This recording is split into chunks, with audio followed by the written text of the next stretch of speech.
Hi, and welcome to our chat today as we continue to review the biggest disruptions of recent times and use the learnings to craft our strategies for 2024. Sometimes there are trends that come in with the roar of a lion and retreat with the bleat of a lamb. And one of these is the metaverse, the concept of a virtual 3D environment that would provide an immersive experience in which our digital avatars would work and play and everything else. We were told by Mark Zuckerberg and others that the metaverse is the future, and now suddenly it isn't. What is the current state of the metaverse? And what are the opportunities that still exist in this area? To help us make sense of this, we have an expert guest, Narendra Navale, founder Exosphere Technologies, someone who creates augmented reality and virtual reality experiences and has worked on projects for the metaverse and the omniverse. So Narendra, a very warm welcome to our channels. Namaskar. Narendra, my first question is, can you tell us a little about the current state of the metaverse and why it's kind of failed to take off? If we talk about metaverse, we all know that it is a baby of Facebook and Mark Zuckerberg. During October 2022, he told us metaverse is the future and metaverse is first and not the Facebook first. We all thought, people thought that something is big coming all the way as a futuristic technology and it will solve our day-to-day problems or challenges. But ultimately, nothing happened like that. Considering the Facebook's biggest setbacks, why metaverse got a bad patch, there are a couple of parameters we should consider. Facebook data harvesting scandal. We all know that during 2018-19 there was a big scandal, Cambridge Analytica, which was related to the privacy compromising of 87 million US citizens, and that was a big setback. The Facebook was fined for that, and it was the biggest public relations crisis Facebook had to face. This was one part, and then Facebook launched Meta during May 2022, and August 2022, Mark Zuckerberg came up with Horizon Homes and Horizon World. He launched them in Europe, and European community massively responded that this is of no use because of a poor and very average level visuals and the experience.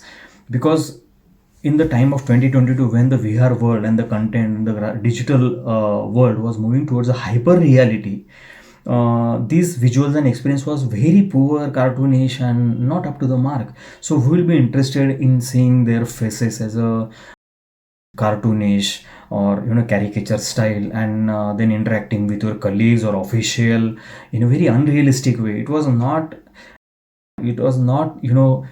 that kind of immersive or interesting to the people. And what kind of problem it was supposed to solve? Nothing. So these were the two biggest setbacks which Facebook had to face. Then Metaverse, Meta company had a biggest loss of 13.7 billion in 2022. Their net worth was collapsed from $118 billion to straight down to 37.7 billion, and then in another month or two, it straightway came down to 27.7. This is what I remember. It was a huge fall for their trust factor and the public relations. The current status of metaverse is miserably in a dormant stage, and unless it is pumped up with something really measurable and meaningful, it is difficult. And they should really rethink about their action plans and some strategies to make this metaverse sustainable technology. What is metaverse and what is omniverse? Basically, metaverse is a digital reality which allows us to create our own digital world. We can create our own world, like our own rivers, farmhouse, trees, jungle, our own lawn, or anything. I can create my own dinosaur. You can create your own dinosaur. But then, who is going to evaluate that? Ultimately, what is the measurable parameter? So there is nothing we are solving out of it. But on the other hand, if you talk about the omniverse, they did not create any kind of a hype, or they did not publish anything, but they silently working on actual business applications, and they are really doing good, and it sounds more promising.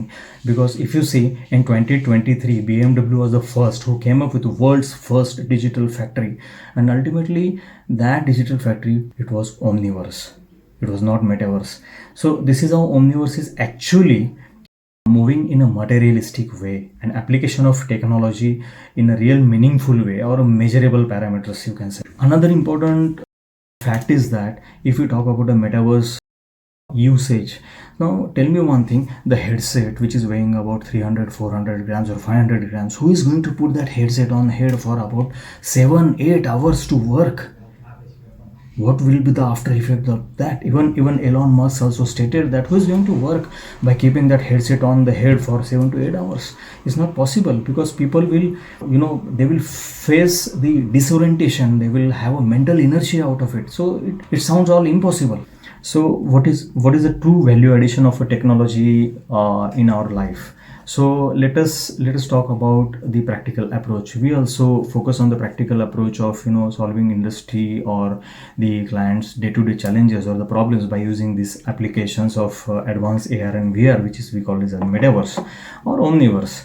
And these are the actual parameters than creating something dreamy, colorful and fancy things. So definitely this type of approach directly leads to the employment generation opportunities or the business generation opportunities, and then combining these multiple technologies together still gives a better solutions, which everyone is interested. It motivates to all of us, and it also moves the market. I think these are the true measurable parameters, and they are something which we should always be concerned of, instead of having something jazzy or filmy or something like that, close to the reality. I think what you say is very valid, that unless organizations find it to be a value addition and businesses find a way to use it, the whole ecosystem will not develop. So I think that makes a very valid point. And also the omniverse, which has, overall such much less hype. But what you're telling me is that there is a tremendous value addition. So definitely a space that our viewers should be looking at more. And my next question to you would be more from the organization's point of view, maybe the larger organizations, maybe even government or education sector, whatever. So what are the ways in which they should be leveraging and looking at augmented reality, virtual reality, virtual Right. worlds? What are the ways that you would suggest that? Yeah, that's a really interesting question, because the future is really full with this advanced virtual reality technology combined with the artificial intelligence, which we call as AI. And it will really be getting embedded in many areas of our life, wherein it can be in business, in education, in law enforcement and investigations, and also in the entertainment segment. So future is really full with so many advanced and immersive technology based solutions, or you can say different kind of modules and games or business applications. Let's consider one business application like virtual tourism. So India has so many avenues of measurable creative content for virtual reality field, such as we have lots of forts, palaces, heritage sites or monuments, ancient ruins, and so many historical places, wherein this all thing this all stuff, I mean these all different things can be brought on a metaverse in a meaningful way that could be more interesting, and it would also be helpful for revenue generation. So in today's time, tourism is, for example, if you talk about tourism today to Ukraine or Jerusalem, it's highly impossible. Nobody will choose to go there. It is dangerous. We all know that it's not possible. But it is just not limited with us as a tourist or a visitor. It is also equally impacting the life of those in those areas, those people who are dependent on tourists. Like their whole business is gone, their survival is in danger. And one more thing important here is, we all have been always told that tourism is always in a three ways, like air, then sea and land. But the fourth one which is important, that is virtual, and that is really going to play a major role in near future. In this virtual tourism, for example, all those communities nearby those all places, they remain connected with this ecosystem. They are part of this ecosystem, so that their earning or their life cycle remains rolling irrespective of unpredictable warfare situations, pandemic situations, riots, or extreme climatic situations like flood, fire, or extremely hot summer. They still can work with their virtual identities and in this metaverse, and they can still be in a business. Apart from this virtual commercial tourism, there is a huge scope in education as well. If we talk about ourselves, I know very well that during 2021, when the lockdown was ending, there was a national toy-a-thon contest conducted by AICT going nationwide, and we were the finalists. So what we did is we created one fort of South Africa there during those evaluation and mentoring sessions in this 2-3 days span only. So we created that, and idea was the teacher from any educational institute or school or a college can carry 20-25 students along with into that virtual fort or that content, and that is education. So example wise, they do not really need to read the books and text. Instead, they can directly experience and learn. So this is a advanced way of education. We can call it as experiential learning. Say for example, it's a Shanwarwada. I am based in Pune, you are somewhere in Mumbai, and if I invite you virtually into Shanwarwada, and we both and maybe a couple of our friends are also available with us, and then we all can meet together there, and we can move the way we do in our real life, like नहीं नहीं नहीं हम लोग यहाँ से नहीं यहाँ से जाएंगे, no no no, we'll move this way instead of that way, let us climb this ladder, let us go to that area and have a look at that. It is something, that kind of a experience. And I would love if at the same time, Bajirao Peshwa could also walk in. Of course, yes, very true. As you said correctly, just it is nothing imagination. This is practically possible to implement even tomorrow morning. It is that simple and straightforward. This, if we imagine, like we are all there, and it's nothing different than a time travel.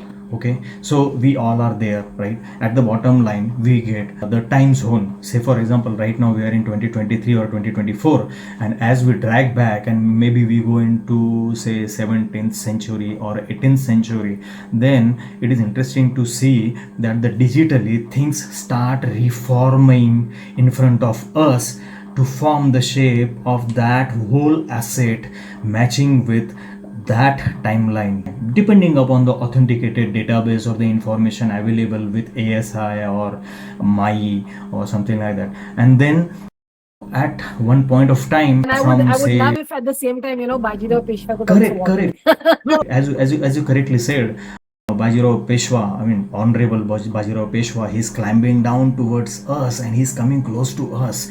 And now here is the interesting part.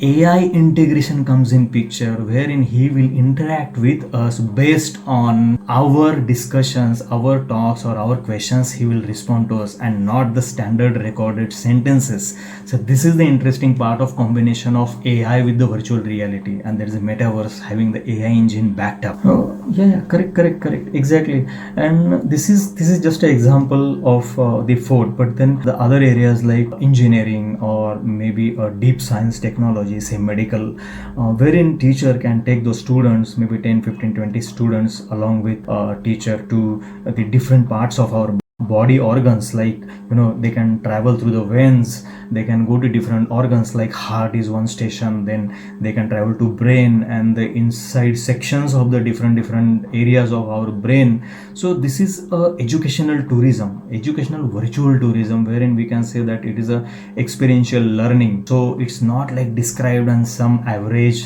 artworks seeing in books or some printed photographs. No, it is, you can really see in front of you in 3D, you can interact with that and learning that way. And the one more beautiful example apart from this engineering, medical and all, now I'm really fortunate enough that I am part of a team who is structuring the Metaverse course for the COEP. And just imagine that a get together, alumni get together of COEP or the colleges is happening virtually. So the people from all over the world are joining virtually along with the physically people present in that hall or the place where they are celebrating this, and they are meeting each others virtually as well as physically and interacting with each others with live interfaces. So this kind of interactions, these are the true parameters, these are the measurable parameters. These are really going to solve somebody's challenges, somebody's problems, and they are really meaningful. Yeah, no, fascinating. The applications for things like, medical learning, as well as even ongoing research and engineering and manufacturing. I mean, these are just a few that we could think of. Correct. I know that you're doing some amazing work in tourism. I'm very excited to participate and see more of that. I've had some glimpse of that, so it is fascinating. And I think more and more organizations need to really start thinking, opening their minds as to what's possible. So I'm going to just ask you one more question, which is, what do you think startups or small businesses, what are the opportunities that you can think of in this area? Very important question of what are the possibilities of direct indirect business opportunities, employment opportunities. So say for example we talk about virtual tourism. I'm not in a place and I want to visit a temple wherein I know who is my purohit, so I go to that temple through a virtual platform and I click on the name of that specific person, and he will get the message, yes, Naren is willing to visit, so are you interested to attend? If he says yes, he will attend me virtually. If not, then next person in queue will attend me. But if he attends, then I can really give him the purchased items, and those purchased items will be those people who are around that temple having their shops for flowers or prasad or anything we wish to offer to our god. And I can see that it is being offered to my god in front of me by my choice of a person, and ultimately that prasad is shipped to my address. Here is the loop closed. So this is actually the ecosystem working in its own completely. So everyone in this ecosystem is connected. Are you And telling me that virtual environments will create like marketplaces where different businesses can link up? Is that what you're saying?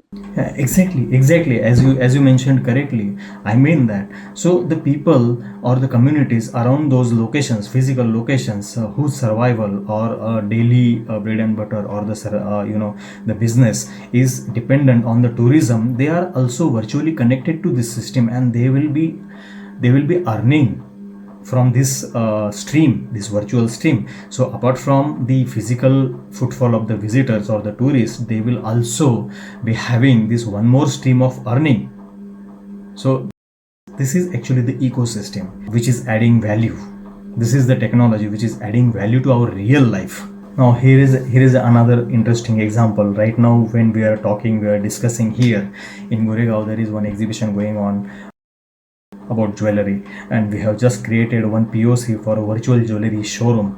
Here it is. So this is how. So you just enter into, this is the jewelry showroom. So you click on these hotspots and the camera will take you to those places. For example, this is how it looks. So this is a very raw level POC. It's not a final finished one, but the experience is good. So here one. So you can just click and you can see this jewelry closely with the fine details.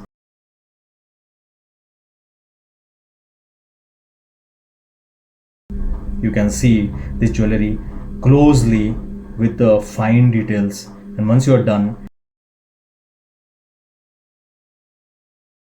then you can click on these hotspots. So one option is you click and you go to their websites for further decisions, or if you want to buy or you want to have any interactions. Another option, here you click and the window itself, it opens in 3D only, and you are not leaving a 3D space, you are still in 3D and you are just doing all the activities on the website itself. So this is a measurable parameter what we feel. It directly reflects in our real life. So If you have a headset like Quest or any Oculus or HTC or any headset, you can have that headset on your head and you can have a fantastic experience. But if you do not have the headset, doesn't matter, you can just sitting in your hall with the big TV screen with the family, you can do all these virtual shoppings. So let us say that in near future all the websites will be transformed into the 3D experience centers, 3D or virtual customer experience centers. Tremendous value addition, yeah. And thank you, Narendra, because we just had a quick 10-minute chat, but you have, by bringing the demo to us, I think given tremendous value addition to our viewers. So Thank you for giving me an opportunity. And as an end note, I will say that as long as with the technology available, we create something constructive, something measurable, something meaningful to solve our day-to-day challenges, to address the problems, then that technology is really of a great help. thank you. Yeah, definitely. I mean, what you've said, it's mainly about really telling us that there is wonderful work going on. The technology is advancing very fast, so that more and more applications will open, and it's a matter for larger organizations as well as for startups and entrepreneurs to really open their minds, open their ideas to what are the possibilities. And ultimately, the sky is the limit, or I think even beyond the sky we can have virtual reality. So it's wonderful, and thank you for the Yes, demo. And I think absolutely. you give us some wonderful examples of that. So thank you, Narendra. Have a wonderful day. Thank And you. from all our viewers on all our channels, I thank you for your time.